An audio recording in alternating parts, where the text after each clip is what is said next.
Hey guys, what's up? This is Boy 16. I am doing a video today on my Smith Coronet Super 12 typewriter.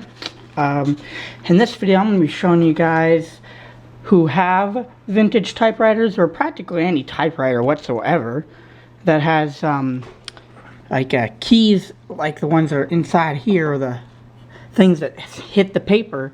I'm going to show you guys how you can actually use a typewriter without having to use your ink cartridge or your ribbon. So you can actually save your ink cartridges and you won't have to waste a lot of time and money having to get new ink cartridges whenever your things run out or whatever. So what you do is you take your paper, of course, and you load it as if it were normal.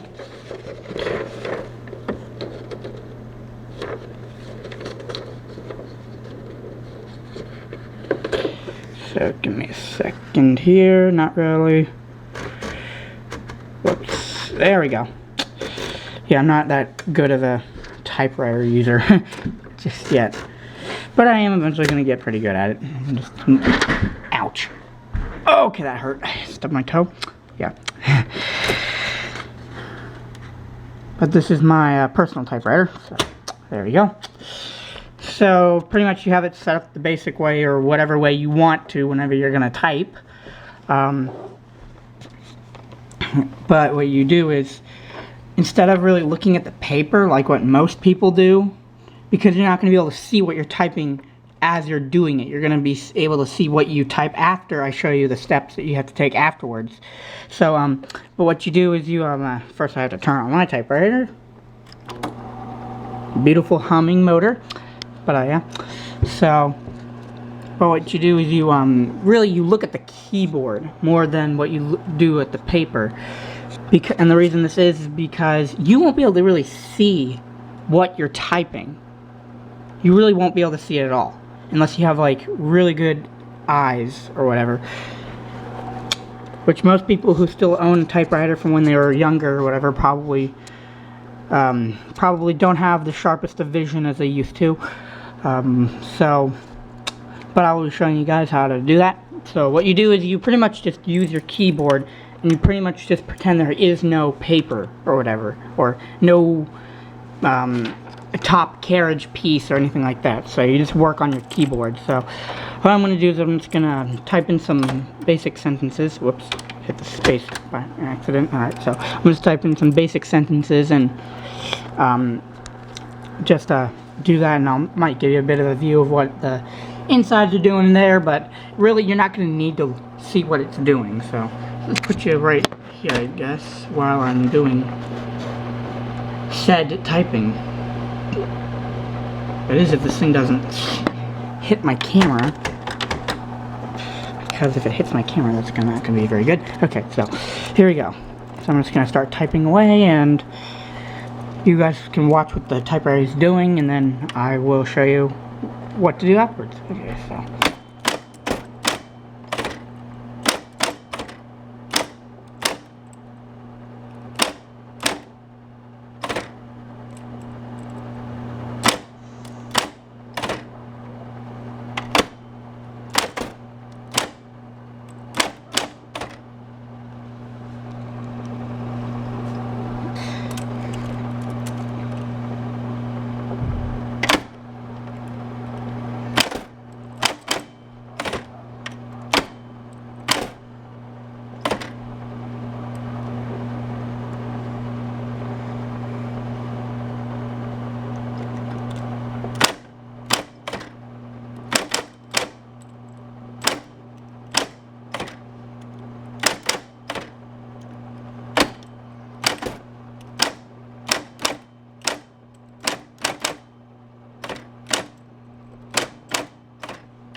Okay, so I typed in a sentence and you guys can't see really at all what I've typed.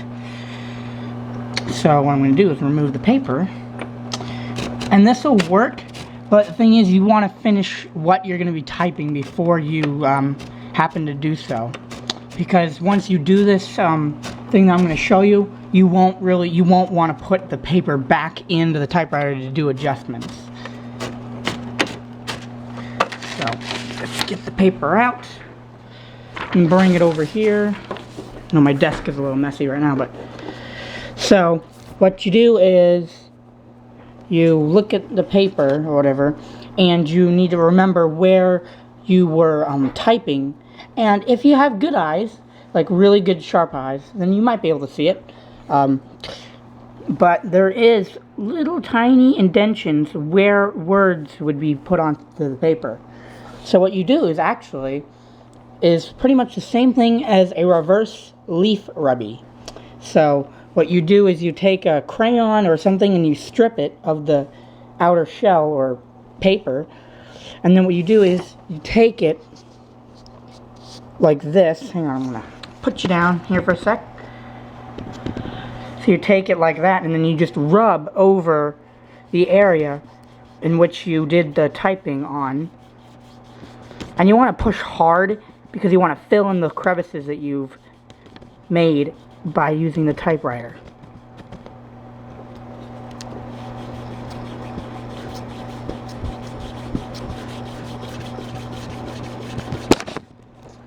Sorry about that.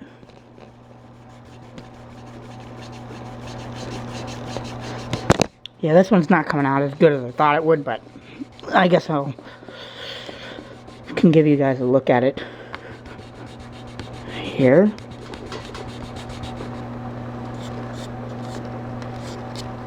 Okay, so